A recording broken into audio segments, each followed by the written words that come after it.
1 Coríntios capítulo 15. Nós leremos de maneira um pouco diferente, como de vez em quando nós fazemos. Você vai deixar aberta a sua Bíblia no capítulo 15, e de acordo com a abordagem aqui, nós vamos ler o versículo e vamos então estudar. Vamos lendo e vamos então observar esse tema tão importante que o apóstolo Paulo vai tratar. Nós já começamos estudando domingo passado o capítulo 15. E nessa hora então nós vamos dar continuidade a partir do verso 12. Vamos mais uma vez orarmos? Senhor, obrigado pela tua palavra, obrigado pela vida dos meus irmãos que podem trazer uma Bíblia, andarem de maneira livre nesse país. Nós somos gratos ao Senhor, Pai. Aviva-nos a cada dia a amar a tua palavra. Aviva-nos, ó Senhor, a participar desse momento de congregação da tua igreja com alegria, certos que é um privilégio que o Senhor nos dá na nossa nação, neste mundo, o privilégio de nos reunirmos para adorarmos e bendizermos o teu nome, recebermos da tua palavra, sermos edificados pela tua palavra. Somos gratos ao Senhor, e que nessa hora o Senhor, pelo teu Espírito Santo, nos edifique. É o que nós oramos em teu nome, Jesus. Amém. Tem o Carlos também, né, Carlos? Já é rapaz. Eu vi a dona Helena também ali. A dona Helena está sendo recebida. Daqui a alguns dias, essa amada irmã será recebida também como membro, está vindo de uma outra igreja presbiteriana. Louvado seja Deus pela nossa amada irmã. Os demais estão em casa, né? São de casa, certo? Sim, é isso mesmo, os de casa. Amados, no início do capítulo 15, nós vimos a preocupação do apóstolo Paulo em apresentar o evangelho do Senhor Jesus. Verso 3 diz que Paulo, antes de tudo, entregou aquilo que ele primeiro recebeu, e recebeu de Cristo Jesus. Nós podemos notar que o apóstolo Paulo preocupou com cada controvérsia que existia na igreja de Corinto, ou igreja para dar trabalho, ou igreja que tinha dificuldades, muitos dons. Mas notem, tudo isso que estava acontecendo são questões que devem ser tratadas, deveriam ser e foram tratadas. Mas nada disso impede, nada disso impediu que a igreja de Corinto, a igreja que o apóstolo Paulo plantou em Corinto, fosse uma igreja verdadeiramente cristã. E é assombroso isso. É algo assim, você fala, nossa, como a graça de Deus é poderosa. Porque nós tivemos aqui na igreja de Corinto, pessoas apaixonadas por um líder, rejeitando o outro, colocando aquela pessoa que ela tinha preferência num pedestal e outra desconsiderando. Nós tivemos aqui problemas de ordem, até mesmo de incesto. Tivemos aqui um contexto onde a igreja precisou ser tratada porque ela estava vivendo em conflitos entre irmãos. Não falta motivos para dizermos que a igreja de Corinto foi a igreja que mais deu trabalho para o apóstolo Paulo. Mas agora, no capítulo 14, nós vimos o contexto da ordem do culto, também um aspecto importantíssimo, e o apóstolo Paulo diz, é assim que vocês têm que fazer, não pode ser bagunça, não pode ser sem ordem, não pode ser sem decência. E agora no capítulo 15, nós temos então a afirmação que o apóstolo Paulo chama aquela igreja, de uma igreja que recebeu o verdadeiro evangelho. Verso 1: venho lembrar-lhes o evangelho que anunciei a vocês, o qual vocês receberam e no qual continuam firmes. Olha que interessante, porque também é uma lição importante. A igreja do Senhor Jesus, ela precisa sempre ser corrigida pela palavra do Senhor. Aquilo que eu penso, o pastor, o irmão, tudo isso é segundo plano diante da palavra do Senhor. Nós temos que sempre corrigir, aparar as arestas, para nos alinharmos, não a palavra do pastor da igreja, o irmão, a irmã, mas alinharmos aquilo que é a palavra de Cristo Jesus. Esse é um modelo para nós caminharmos enquanto igreja. E agora, no capítulo 15, nós temos então Paulo se preocupando em apresentar o que muitos em Corinto achavam que não existia. O quê? A ressurreição de mortos. E Paulo vai dizer, espera lá, como podem vocês que receberam esse evangelho, o evangelho genuíno, nós temos os apóstolos pregando a mensagem da ressurreição. Alguns coríntios, influenciados pela cultura grega, achavam que um cristão morria e quando morresse, ia para Deus, ia para o céu. Não negam isso. Lá em 1 Tessalonicenses diz isso. Paulo afirma isso. Eles criam. O problema é que eles não criam que haveria a ressurreição do quê? Dos corpos. Paulo vai dizer, vocês estão cometendo um equívoco gigantesco. E qual foi a prova cabal que o apóstolo Paulo dá no início do capítulo 15? Olha lá, verso de número 3. Vamos já para o 5.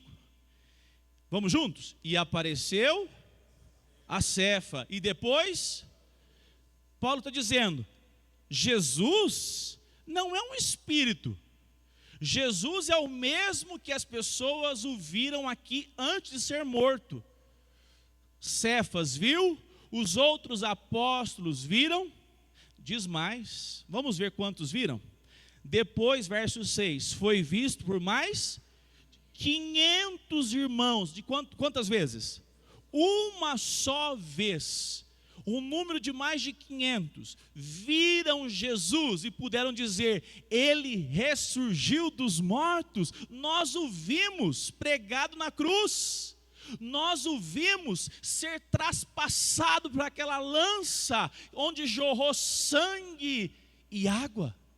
E agora, esse Jesus vive, e aqui diz o texto, que esses todos viram, verso ainda 9, verso 8, por último, depois de todos, foi visto também por mim, como por um nascido fora de tempo. Paulo está dizendo, a ressurreição é real.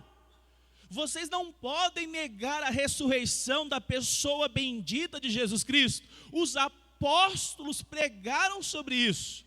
Esse é o alicerce da pregação dos apóstolos. Nós temos lá em Atos capítulo 2, Pedro pregando, não precisa abrir agora, você pode ler depois em casa, verso 24, diz que Pedro pregava esse Cristo que havia sido crucificado, mas que ressuscitou, foi sepultado, mas que ressuscitou ao terceiro dia. Essa é a mensagem apostólica, e o apóstolo Paulo está dizendo, vocês precisam corrigir isso, é um erro terrível. Então nós vamos ver nessa noite, com o seguinte tema, o poder da ressurreição de Cristo.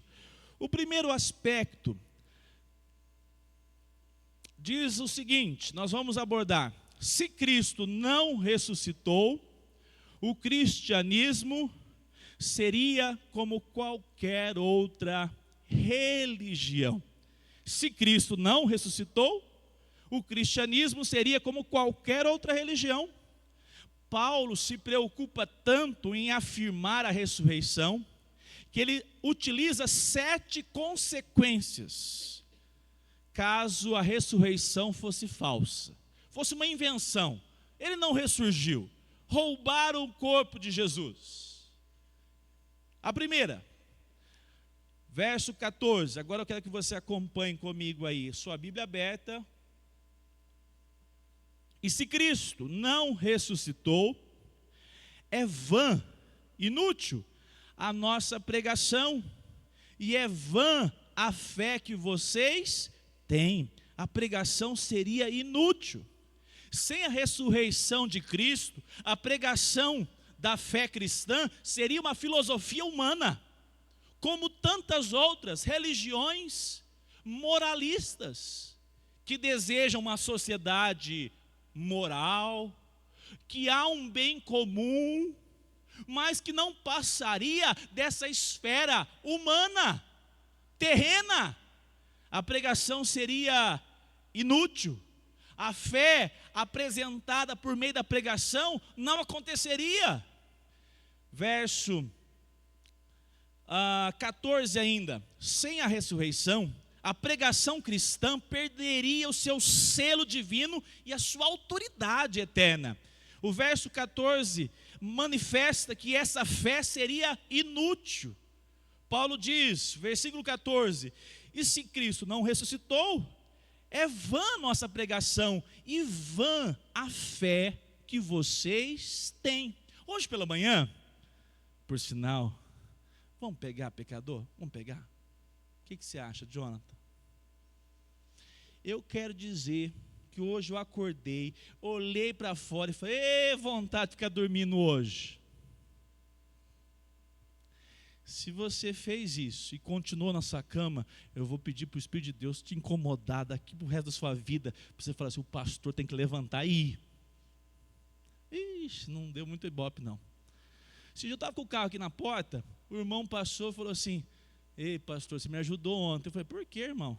Tinha jurado de pé junto, trabalhado com nem um cavalo velho, que não ia na escola dominical. Aí eu passei aqui na porta, aqui à noite, e vi seu carro parado aqui. Eu falei, não posso deixar de ir não, porque até o pastor está agarrado até agora, essa hora ainda, está aí, amanhã eu vou vir. Eu achei bonito. Então, nem que for por apelo emocional, você fala, está chovendo, mas já pensou só o pastor lá e a Gisele? Misericórdia, coitado deles, não é coitado de nós não, né?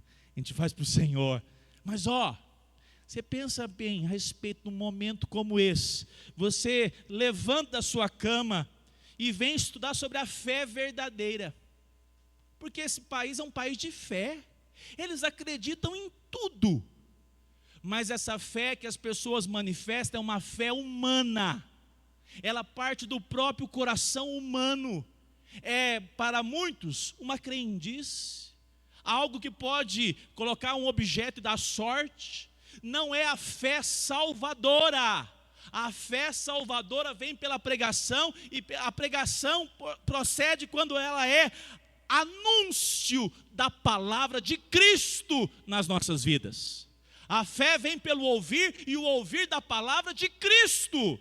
Quando essa palavra é pregada, ela manifesta a fé. Mas se Cristo não ressuscitou, é vã.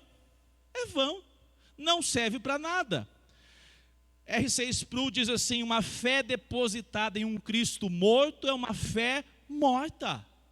A fé que o Senhor nos trouxe não é essa. Lá em Romanos 10 diz assim, se com a tua boca confessares Jesus Cristo é Senhor, e credes que Deus o ressuscitou dos mortos, você será salvo. Essa mensagem de salvação é manifestação dos que creem que a ressurreição foi real, porque se ela não aconteceu, perda de tempo acordar de manhã, perda de tempo separar o dia do Senhor, perda de tempo evangelizar a sua família.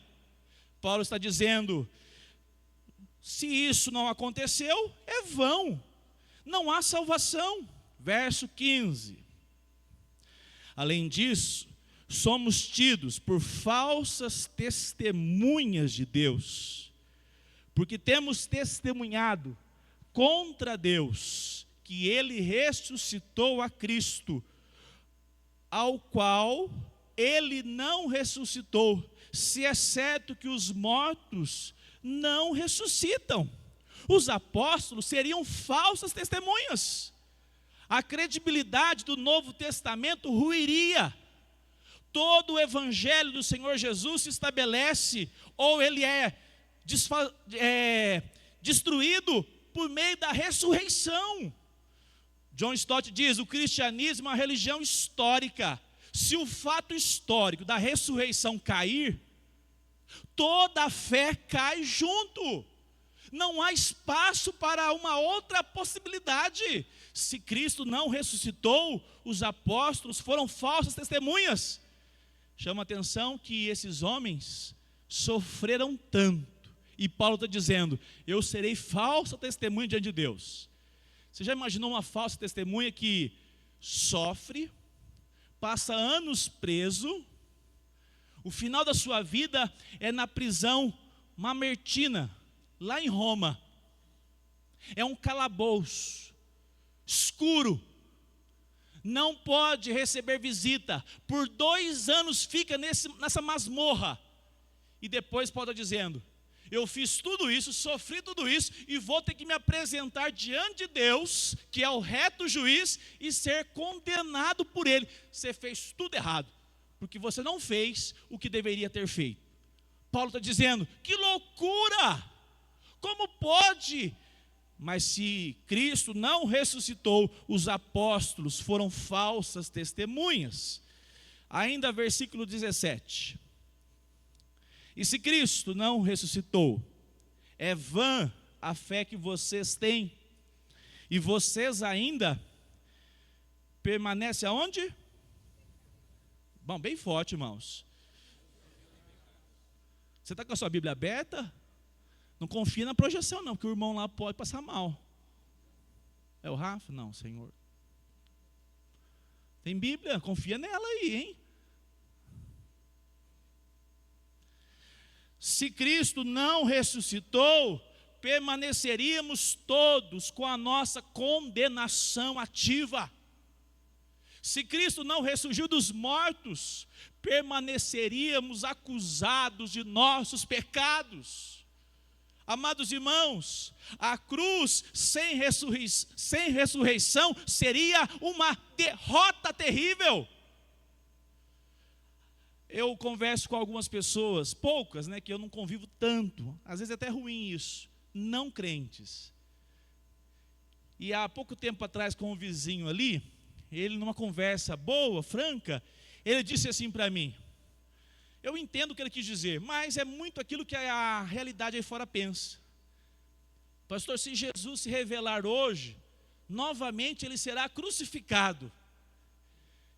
Eu falei para ele: pois é, mas ele já se revelou uma vez, e aqueles que creem nele, creem que ele é Senhor, e aqueles que não creem, o rejeitam naquela época, o rejeitava, e continuará rejeitando hoje.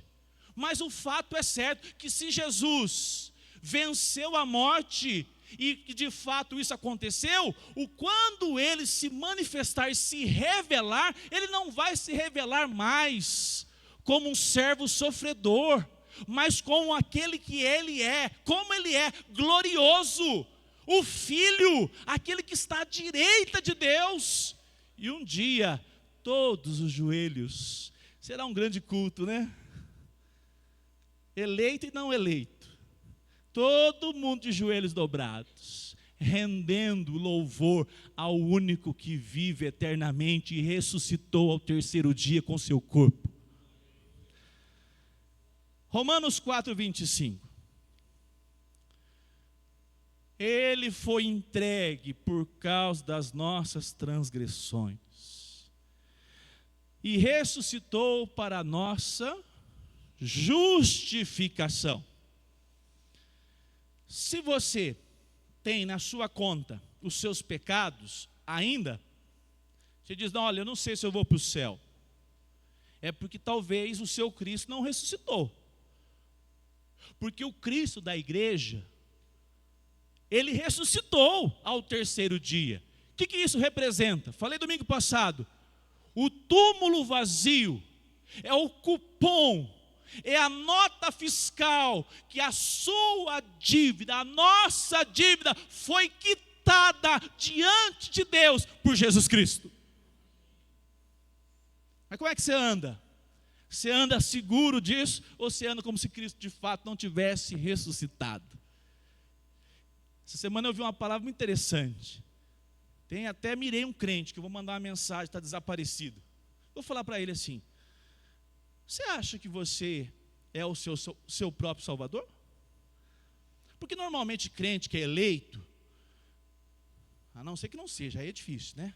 Mas quem é do Senhor Jesus, ele fica abatido, sabe? Ele fica distante das Escrituras. O diabo consegue minar a fé dele. Aí ele vai distanciando da Bíblia, distanciando da igreja, distanciando da oração. Daqui a pouco ele está achando que ele é o próprio Salvador dele. Como é que acontece isso, pastor? Ele fica assim: essa semana você viu o que eu falei? Essa semana você viu o que eu fiz? Essa semana olha o que eu estou fazendo. Eu realmente não sou um salvo em Cristo Jesus.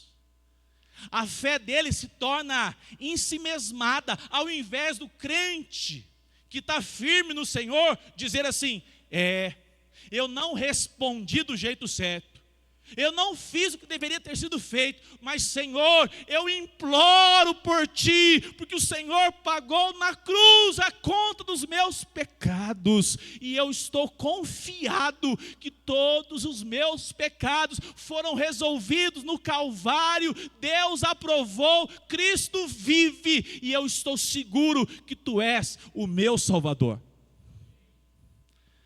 Tem gente que quer caminhar na vida cristã achando que ele é o próprio Salvador dele. Não estou dando conta de ler a Bíblia, vou parar de ir na igreja.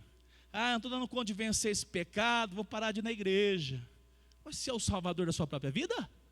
Porque quem tem um Salvador, que se chama Jesus Cristo, que venceu a morte, clama por Ele: Senhor, ampara-me, fortaleça as minhas pernas, enche o meu coração de paixão pela Tua palavra.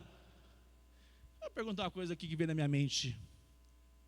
Quem já foi cativo por muito tempo de alguma área que você ficou aprisionado e foi uma grande batalha até Cristo Jesus te libertar? Você pode dizer amém? Só quem foi? Então que bom. Eu congrego numa igreja de gente que foi alcançada pelo poder de Jesus Cristo. Aquilo que de repente te bate, tantas vezes te machuca, o Cristo ressuscitado pode manifestar hoje, amanhã, grande libertação sobre a sua história, sobre a sua vida, e você caminhar seguro e confiado nesse bendito Salvador. Mas se Ele não ressuscitou, nós ainda continuamos com o nosso escrito de dívidas. Os mortos em Cristo estariam perdidos. Verso 18, 15 e 18. E ainda mais, os que adormeceram em Cristo. Aqui, adormeceram é um eufemismo. É para, quando você vai dizer assim, a pessoa faleceu. Você não diz, a pessoa morreu. Você utiliza uma palavra para abrandar, para ser uma palavra mais jeitosa, carinhosa. Paulo utiliza essa expressão aqui. Ele diz, verso 18, e ainda mais, os que adormeceram em Cristo estão perdidos. Se Cristo não ressuscitou, os que adormeceram em Cristo estão perdidos. Você já pensou? Não haveria esperança para aqueles que já morreram, para aqueles que agora já estão sepultados. A palavra do Senhor diz assim, em 1 Tessalonicenses, ouve só, eu quero que você acompanhe aqui no máximo na projeção, 4:13. Irmãos, não queremos que vocês ignorem a verdade a respeito dos que dormem, para que não fiquem o quê? Como os demais. Quem são os demais? Os que não têm esperança que Cristo ressuscitou. Os que não têm esperança que Cristo ressuscitou, ficam muito sem nenhuma expectativa, cabisbaixos, angustiados. Mas nós não somos desses, que não tem esperança. Verso 14. Pois se cremos que Jesus morreu e ressuscitou, assim também Deus, mediante Jesus, trará na companhia dele os que dormem. E a palavra do Senhor, ainda lhe declaramos o seguinte: nós os vivos, os que ficarmos até a vinda do Senhor, de modo nenhum precederemos os que dormem, porque o Senhor mesmo, dada a sua palavra de ordem, ouvida a voz do arcanjo, ressoada a trombeta de Deus, descerá dos céus, e os mortos em Cristo ressuscitarão primeiro. Depois nós, os vivos, os que ficarmos, seremos arrebatados juntamente com eles entre nuvens para o encontro com o Senhor nos ares, e assim estaremos para sempre na presença do Senhor. Quem tem alguém querido que sabe que está ansioso pelo encontro também? Como é lindo isso, igreja! Como é maravilhoso saber que nós, se temos o Cristo, o Salvador, o bendito Senhor Jesus que ressuscitou dos mortos, nós não ficamos aflitos com a morte. Os mortos não estão perdidos, estão em Cristo. Mas se isso não aconteceu, não há esperança. Ainda a sexta expectativa que Paulo disse: se você não crê em Cristo ressuscitado, é um problema. Sexto argumento: esperança seria somente terrena. Verso 19. Se a nossa esperança em Cristo se limita apenas a esta vida, somos as pessoas mais infelizes deste mundo. Quem encontrou em Jesus Cristo, por meio da sua ressurreição, uma nova vida? Já pensou viver essa nova vida e depois descobrir que é uma mentira? Os mais infelizes dessa terra. Se esforçou, domingo de manhã chuvoso, não vou pegar celular, muita dopamina, é Bíblia e de folha de papel ainda. Vou me esforçar, vou policiar minha mente, sou fraco, mas o poder de Cristo se manifesta sobre a minha vida. Depois você descobre: não, isso não era real. Paulo diz: seríamos os mais infelizes deste mundo. A observação do apóstolo Paulo então aponta: se nós temos um Cristo morto que não ressuscitou, tudo que nós cremos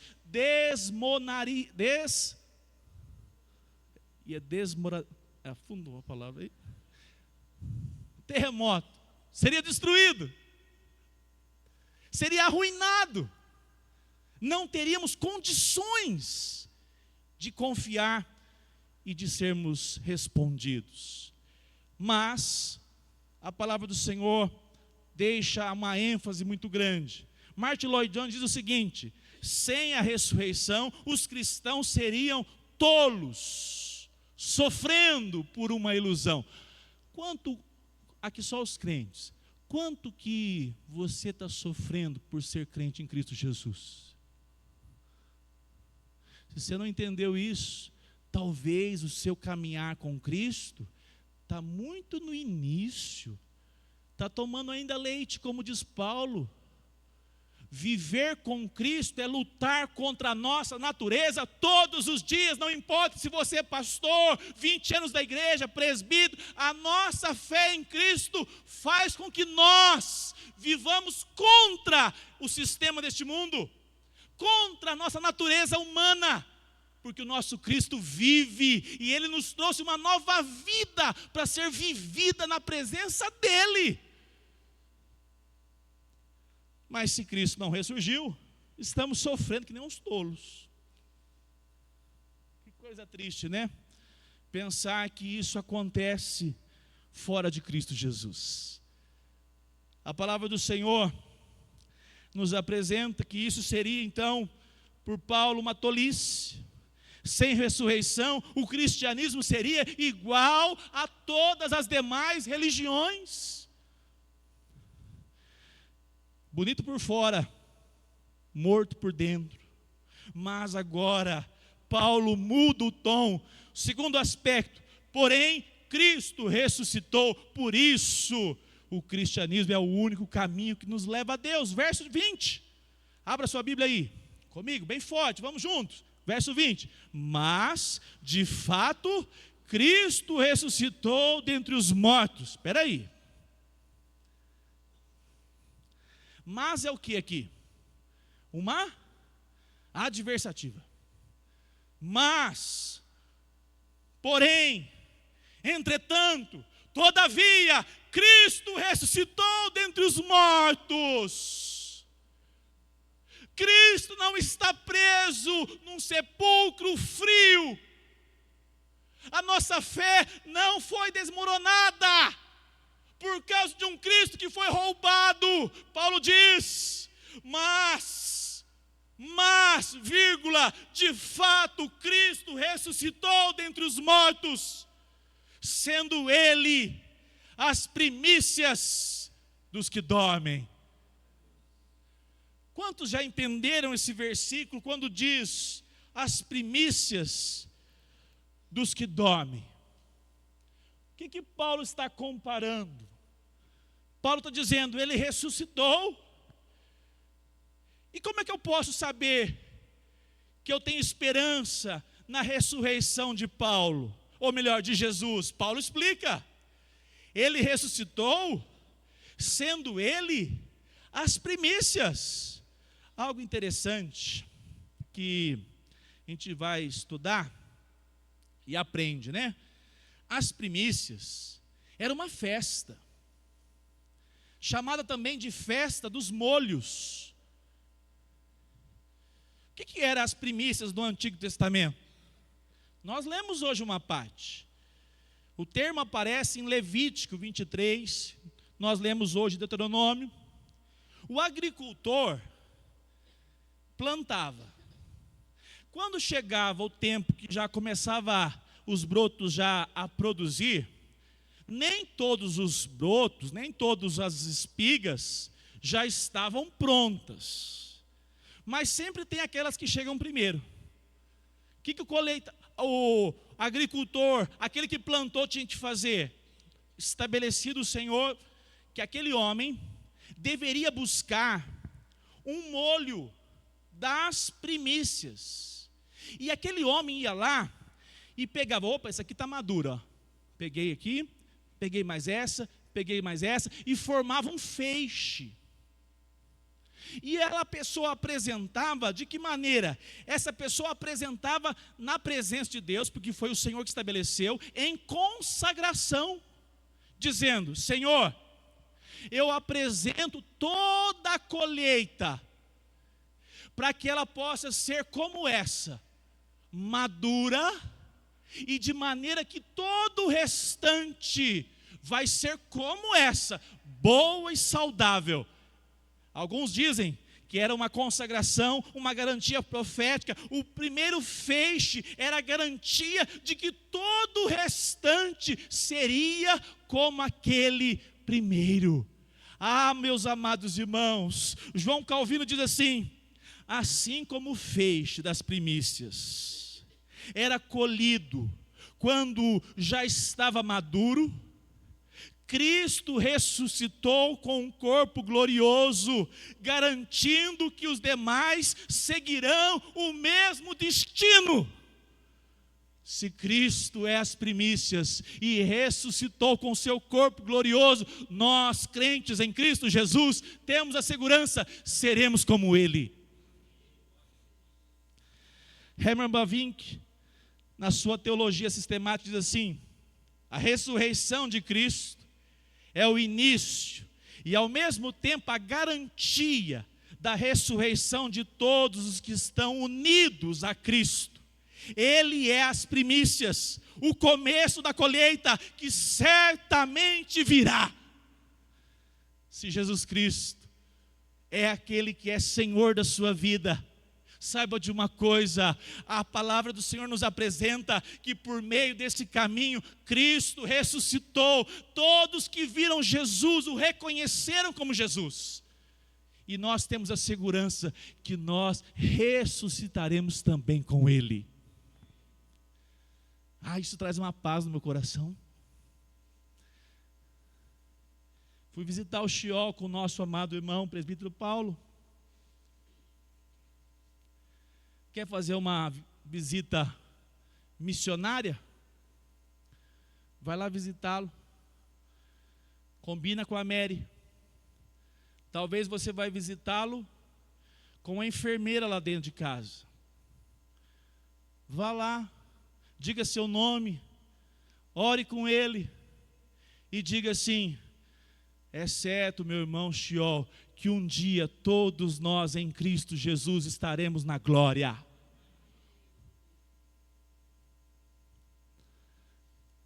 Nós em Cristo Jesus agora temos a segurança e a certeza que o nosso bendito Senhor, que foi crucificado, humilhado, ficou 3 dias na sepultura, mas ressuscitou, apareceu entre os seus apóstolos, entre 500, nós também estaremos na presença do Senhor, junto à nossa amada igreja, que é tão amada do Senhor Jesus. Que privilégio! Cristo é as primícias dos que dormem. Nós temos um privilégio de sermos agora aqueles que caminham seguros. Romanos 6:5 diz assim, a projeção aqui para você acompanhar mais rápido. Porque se fomos unidos, Romanos 6:5.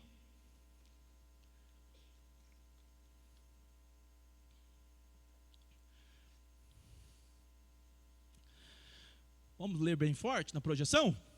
Porque se fomos unidos com Ele, na semelhança da sua morte, certamente o seremos também semelhante na sua ressurreição. Crer em Jesus Cristo com todo o coração e confessar com a boca é viver a vida de Cristo dia após dia sobre essa terra. É morrer com Cristo, viver a nova vida que Ele nos trouxe, de maneira que nós agora não vivemos para nós mesmos, mas vivemos para agradar e louvar e bendizer o Salvador que ressuscitou o 3º dia. Quer ter parte com Cristo? Eu quero ser membro da igreja. Que bênção, mas é pouco. Eu quero cantar no louvor. Que bênção, mas é pouco. Quero ser pastor, que bênção, é pouco. A maior dádiva que nós podemos experimentar é viver a vida cristã aos passos, unidos a Cristo Jesus, todos os dias, lembrando que a sua morte foi por causa da nossa vida, e nós agora vivemos a morrer diariamente para vivermos a vida de Cristo. Sem isso, é uma balela você dizer que é crente. Sem isso, nós somos impostores. Porque o chamado do Senhor Jesus é para que você, todos os dias, se apaixone por aquele que vive e vive eternamente após vencer a morte do Calvário.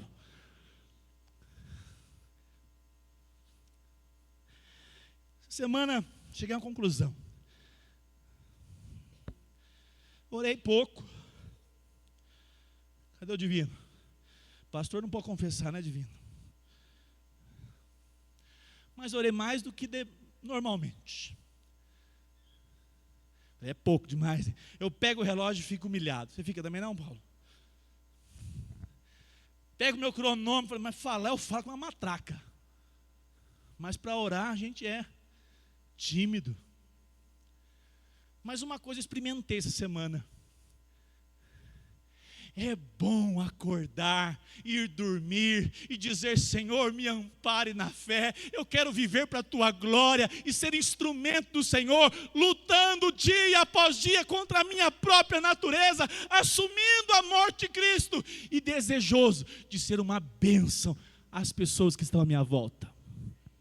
A começar pela minha casa, que é o lugar que mais precisa da minha ajuda. Você também.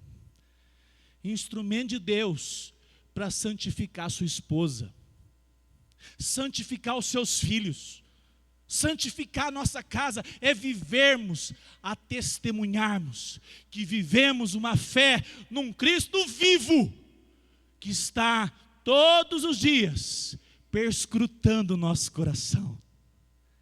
É maravilhoso desenvolver um relacionamento com esse Cristo. Às vezes a gente tem dificuldades para orar mais, mas eu confesso uma coisa, hein? Orar na presença de Cristo é apaixonante. Nos rendermos a Ele e dizer: Senhor, me ampare na fé dia após dia, porque Ele é vivo e poderoso para te fazer servo capacitado, servo que o ama.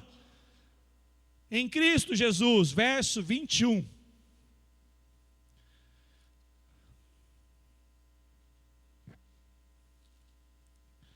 Visto que a morte veio por um homem.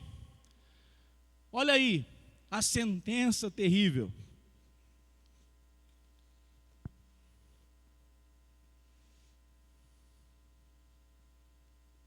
Também, por um homem.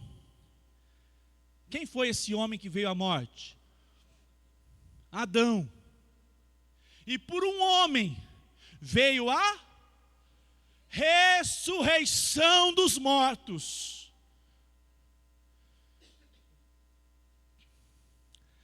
Você já viu quanta gente é apaixonada por homens, seres humanos brilhantes? Alguns nem tantos. Até hoje tem gente que idolatra homens tiranos na história. Haja vista, nós temos tantos ainda leninistas, nós temos alguns até que se dizem discípulos de Hitler. Nós temos outros apaixonados por Marx. Eles põem até o estilo de vida, tudo, para parecer o seu ídolo. Você percebe as pessoas idolatrando homens e mulheres. Quando não, atletas, né?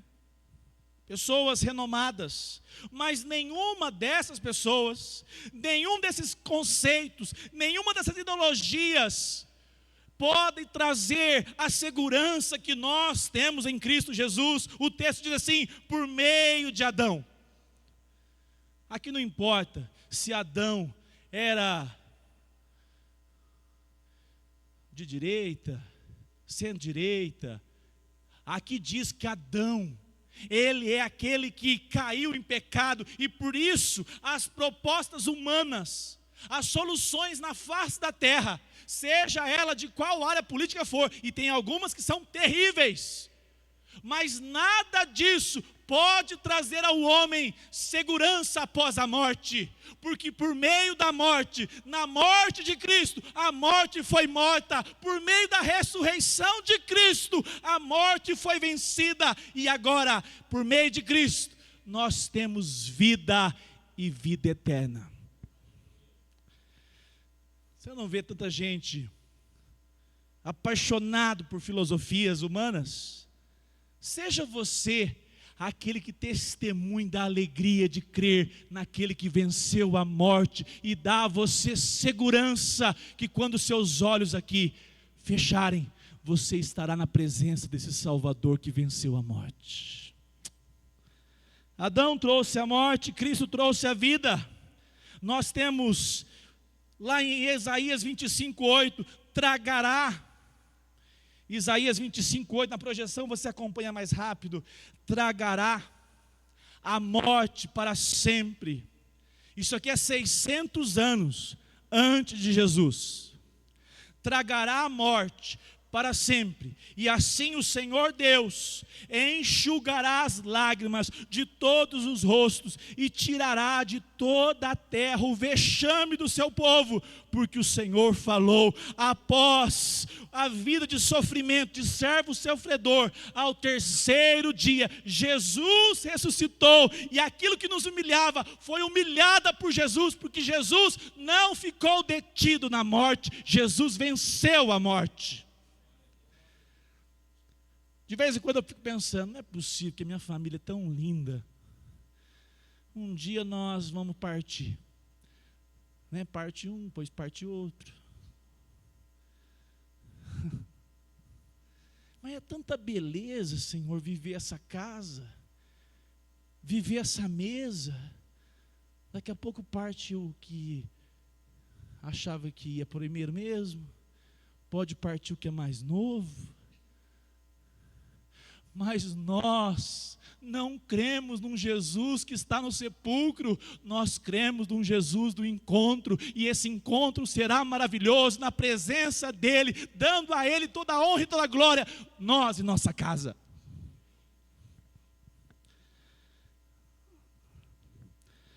Para caminharmos para o final, Jesus declarou: eu sou a ressurreição, quem crê em mim, ainda que morra, viverá. Louvado seja Deus por essa segurança que temos em Cristo Jesus. Apocalipse 1:18. E aquele que vive, ele vive, ele está à direita de Deus, mas ele esteve o quê? Está aqui na Bíblia com vocês, aqui na projeção, tá? Estive morto, mas eis que estou vivo para todo sempre, e tenho as chaves da morte e do inferno. A morte não tem mais legalidade sobre as nossas vidas, porque estamos em Cristo Jesus. O inferno, que era o seu lugar de destino, já não é mais, porque Cristo Jesus pagou a nossa dívida, e agora nós estamos seguros naquele que esteve morto, mas hoje está vivo à direita de Deus.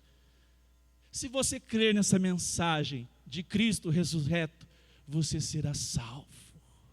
Se você crer e caminhar com o seu coração confiado que você está atravessando uma terra que não é a sua pátria.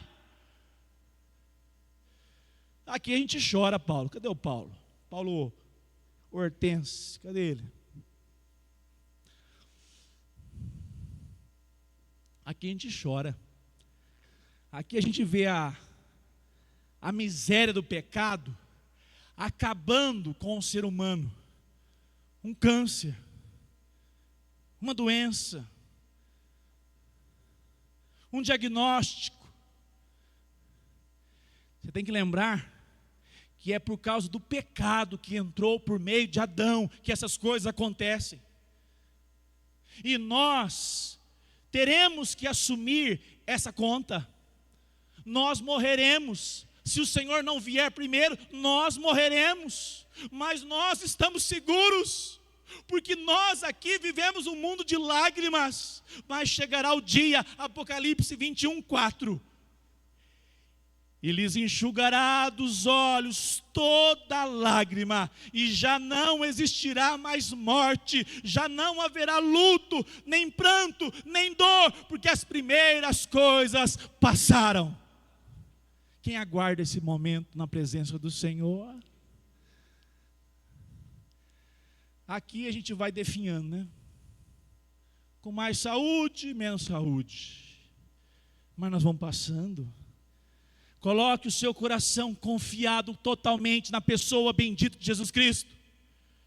Porque para mim agora, eu não quero não, Senhor, até os 95 vou estar pregando, né? Trocando as palavras, tudo. Só vocês para estar lá mesmo, viu, Silvinha? Mas para nós agora, o infarte, a morte repentina, nos leva para a presença de Cristo Jesus e viveremos eternamente. John Piper diz: a morte não é mais a muralha final, mas o corredor que leva o cristão à glória.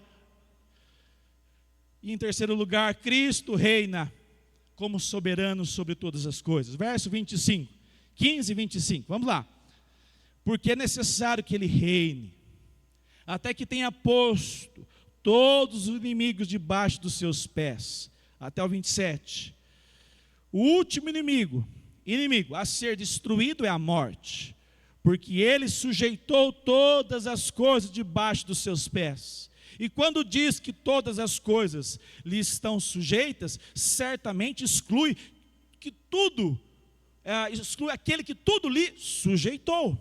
A palavra do Senhor nos apresenta então que nós agora em Cristo Jesus temos aquele que reina soberanamente sobre todas as coisas. A morte será a última a ser vencida. Ele já está à direita de Deus, ele governa com mão invisível. Não é Adam Smith não. Esse controla a economia, né? Mão invisível lá, o controle.